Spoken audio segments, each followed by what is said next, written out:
Hi everyone, so I'm here today with part 1 of my weekly hauls. So this is going to be an ongoing series that I continually do now, where each week I upload a haul of whatever books I have got that week. Mainly because despite trying to cut down, especially on my NetGalley requesting, it just never seems to happen. And then by the end of the month I've got like some 30-40 kind of book haul that I have to try and talk about each book for, without making the video too long, and then spend like 10 years throwing all the edits in of all the different pictures, and it just takes me forever. The retention isn't that great because people tend to get bored about halfway through, so I thought let's try and keep things a bit shorter, a bit sweeter. So in future weeks this will always just include whatever books I have acquired in the previous week. Now, it might be physical books, it might be Kindle books, it might be audio books, it might be NetGalley books. Most weeks it'll probably just be a few NetGalley books because they are the main thing that I acquire. I'm just addicted to requesting books, it would seem. But this week is going to be a one-off really long one because to get things started I do need to actually do my August book haul. So this one is essentially my August haul. And luckily for me, my August haul was actually really small thanks to being in a massive slump for most of the month and trying to just totally ignore the existence of books. So I've only got 20 books to show you. Yes, I realise only 20 is still a heck of a lot. So as ever, first of all, I'll start off with the Kindle books that I bought, and I bought just 3 last month. The first one is Ghosts of the Shadow Market, Learn About Loss, which is number 4 from the Shadow Market Chronicles series thingy majiggy. Can never think what it's called, by Cassandra Clare. And this is one of the novellas that comes after where books are currently at. Basically, if you want to read these, I would really recommend reading every single other book that is out first, just to be safe, because you don't want to accidentally have anything spoiled for you. And as the bare minimum, if you really don't want to do that, as the bare minimum, I recommend that you have read all of the Infernal Devices and also all of the Mortal Instruments as a bare minimum. So yeah, get reading if you haven't. This one covers a dark carnival with markets, fairies, warlocks, and there's a really bad presence there basically, and we meet someone new in this, and I really like that new character and I hope to see more of them in the future, which is often the case with Cassandra Clare books. I've read this one already and it got mentioned in my weekly reading wrap-up vlog, so I'll leave that linked up in the cards if you wanted to check that out. The second book I bought is a book called Little Miracles by Giselle Green.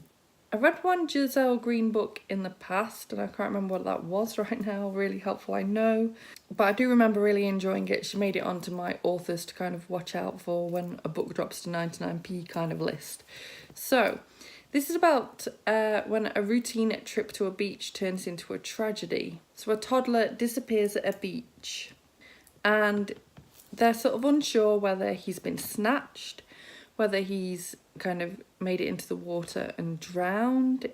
A great big mystery kind of develops around this. And I don't even know whether you actually get the truth, but this looks like a really heartbreaking read, whatever way it ends up going. And the final book that I bought on Kindle last month is Ghosts of the Shadow Market, the 5th one in this case, A Deeper Love, which I also read last week. So again, check out my wrap-up if you want to know more of my thoughts and feelings on this one. But this one covers the Blitz in London, and Katerina Loss is working along with someone else at the local hospitals trying to help humans like with their injuries and just help out with the war effort. And I really loved how the magical world tied in with the Blitz on this one. It was so wonderful, and the characters in it is just a firm favourite now. So on to the NetGalley books. The first one is Gabby, the Little Dog That Had to Learn to Bark by Barby Keel. And this is due to be published on the 6th of September. And this is a true dog story. Love dogs, love a good true story here and there. a little bit nervous that it'll probably make me cry, but you know. So Barby Keel runs an animal sanctuary in Kent, in England. And Gabby ends up at the sanctuary and is unable to bark. She's unable to really sort of socialise with any dogs because she's just totally mute.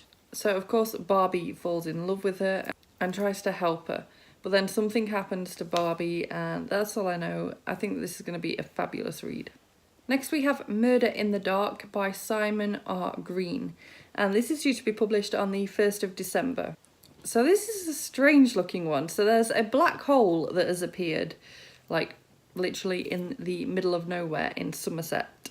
And they're sort of trying to investigate it and work out what's happening with it and what it leads to when someone disappears inside there. And they don't know whether the person has gone in by choice or whether it's like a murder attempt. And I'm assuming that we get kind of like a bit of a, either a bit of a sci-fi side of things to this, or else a major murder mystery side to this. So be interesting to see which direction it goes, or maybe it somehow intertwines a little bit of both. Next we have The Witch of Willow Hall by Hester Fox. And this comes out on the 18th of October. And this book started kind of popping around a little bit in other people's halls, so I've clearly got good taste. So this book is set in 1821 and it's years after the Salem witch trials and one witch remains. And there's some sort of haunting at this hall as well. Somehow it's all linked in. I can't wait to find out how. Next we have Broken Things by Lauren Oliver. And this is due to be published on the 18th of October. And this is about two girls who murdered their friend in the woods, which seems a bit weird and dark. And they've become obsessed with a novel, and their fan fiction kind of imagines its sequel. And I don't know what else I can even say about this. It just looks really quite dark but interesting. I am very excited for this one. Next we have The Proposal by S.E. Lines, and this is coming out on the 21st of September. So this is a thriller, and the description starts off with, you invited him into your life and now you can never go back. So this is probably some sort of domestic thriller.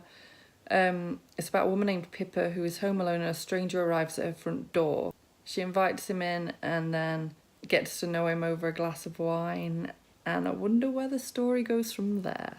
Next is a secret book, and this secret book is due to be published on the 29th of November 2018. And the whole idea behind requesting this is that the cover is just plain black, well I've got it there for you, with yellow writing on it saying, can you keep a secret? And then it says by S. You want to know who wrote this or what it's majorly about, except for the fact that it's a thriller, basically. And I love the idea of that, just going into it with an extra depth of mystery. Literally all I know is that it's a haunting, twisty story about the lies we tell those closest to us. And would you like to hear a story about two little girls who did something bad? That's all I get to know. Next we have The Sisters of the Winterwood by Raina Rossner. And this comes out on the 27th of September. And this is a story about a powerful family and sisterhood, set in a remote village surrounded by forests on the border of Moldova and Ukraine. And there's some sort of danger lurking in the woods, and also a group of mysterious men arrive. So this will be quite an interesting one, I think. Next we have The Twisted Tree by Rachel Burge, and this comes out on the 10th of January. So this is described as being part ghost story, part Nordic thriller. So this is a YA thriller, and it's described as being perfect for fans of Coraline, which I haven't read. And it's set in the remote snows of contemporary Norway. So this is about a girl named Martha who can tell things about people just from touching their clothes. And she wants to know more about this special ability, so she goes to go and visit her grandma and finds her dead. And that there's some weird boy there and some sort of creature on the loose, basically. So I'm really kind of intrigued by this one. I don't know what sort of route it's going to go down. Next we have After the Fire by Will Hill, and this is coming out on the 1st of October. And it says, the things I've seen are burned into me like scars that refuse to fade. And the description for this just really doesn't tell you an awful lot. You get the impression that it's a girl, and she's been sort of trapped. She's not allowed to leave a property or talk to outsiders. And she's never allowed to speak her mind because Father John controlled everything, and Father John likes rules. And disobeying Father John comes with terrible consequences. But Father John's words are lies, and that there's different truths, and then there's some sort of fire that just kind of blows everything, probably. Next we have No Way Out, which is a D.I. Fawley thriller, and it's the third book in the series. Not that it really matters with these, although I probably do own some of the others, probably knowing me. This is by Cara Hunter and comes out on the 21st of February next year. So this book is set during the Christmas holidays, and 2 children have been pulled from a wreckage of their burning home in North Oxford. The toddler's dead, and his bigger brother is fighting for his life. They were in the house alone, and there's no explanation of where the mother is, where the father is. Neither of them can be contacted. So where were they? Did they start the fire? Have they been abducted? Like, who knows? Next we have The Woman in the Dark by Vanessa Savage, and this comes out on the 10th of January.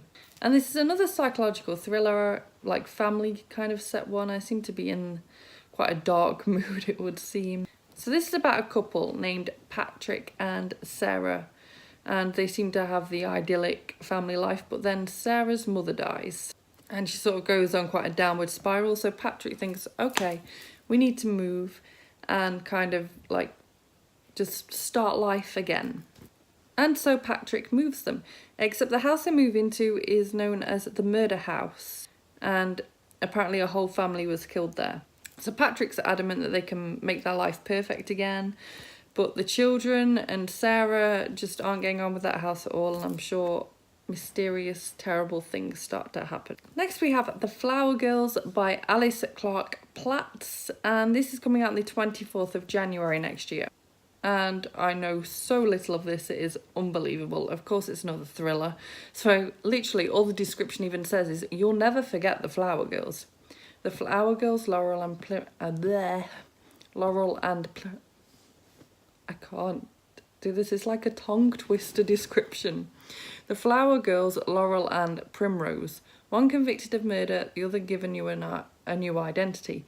Now 19 years later, another child has gone missing, and the Flower Girls are about to hit the headlines all over again. Next we have The Stranger Upstairs by Melanie Rabe. I don't even know. This comes out on the 6th of September. This is about a woman whose husband and the father of her child has gone missing. Literally just disappeared. And she dreams of his return, obviously. Although at the same time, she understands that at some point she needs to move on. And then she gets a phone call saying that her husband is on a plane home and she will see him soon. And indeed, when he gets there, it's not him. It literally says, because he isn't your husband, he's a complete stranger. And he's coming home with you. Even worse, he seems to know about something very bad you once did, something no one else could possibly know about. So this has got quite a few layers, a bit like an onion going on with this. I can't wait to kind of get through that onion because this one is very interesting. Next we have A Winter Beneath the Stars by Jo Thomas, and this comes out on the 13th of December. So this is set in Sweden, in Lapland. And the character has got some wedding rings in a bag, but then a bag goes missing and she has to like go on a journey of a lifetime to try and save it with a bad-tempered reindeer, sorry. With a reindeer and a bad-tempered stranger for company. Next we have Snowflakes over Moon Cottage by Lucy Daniels. This is the 3rd or 4th book in this series. I've got the first one on my Kindle right now to read. But Lucy Daniels is the author of the Animal Arc series, and this is an adult contemporary series that she's recently come out with. And I'm really excited to get stuck into these. I think they're going to be really interesting, so I'm not going to read anything about the description on here just in case it spoils anything that comes before. Next we have The Towering Sky by Catherine McGee. This comes out on the 6th of September, and I think this is the final book in the trilogy. I can't think of the name of the trilogy. Don't mind blank. but it's a YA series that people talk about occasionally. I've definitely got the first 2 books already, so I am happy to marathon these, quite frankly. Next we have A House of Ghosts by W.C. Ryan, and this comes out on the 4th of October. And this apparently is a gripping mystery with a classic feel, and Then There Were None meets The Silent Companions in winter 1917. And the thing that really kind of gets me about this is that I've just finished reading An Unwanted Guest by Shari LaPenna, which had such a traditional whodunit mystery kind of feel, and I want to pick up more, and I've got this. So this is perfect. So this is set after the First World War enters its most brutal phase back home in England. People are kind of like living on an island off the coast of Devon and using a spiritualist to gather contact with his sons who've been lost in the conflict. But guests have started arriving who are trying to keep something hidden. And then there's a storm and the guests find themselves trapped. And soon one of them will die because Blackwater Abbey is haunted in more ways than one. So it really does feel kind of just like a slightly different twist to the book I've just finished. Slightly different setting, different time, obviously. But same sort of idea, because I'm assuming it'll be one of those people that are on the island that actually did the murdering. So this will be a fabulous read, I think. But this was also the last book in this haul, so hopefully from here on out I won't have to sit here talking for currently 23 minutes to then edit down to as little as I possibly can. So future weeks might just be like 5 minutes here, 10 minutes there, hopefully, if I keep my requesting down to a minimum, because I have. So I'm currently only averaging a couple of books a week or so that should be quite good. But let me know if you're interested in any of these books, whether you have also got review copies of any of them, or whether you've already kind of thought about buying them, if they're on your radar at all. Let me know. I would love to know in the comments down below. But thank you so much for watching. If you like this video, please give it a thumbs up. Subscribe by clicking the image of me if you want to see more book reviews and other bookish content from me, and I will see you soon. Bye bye!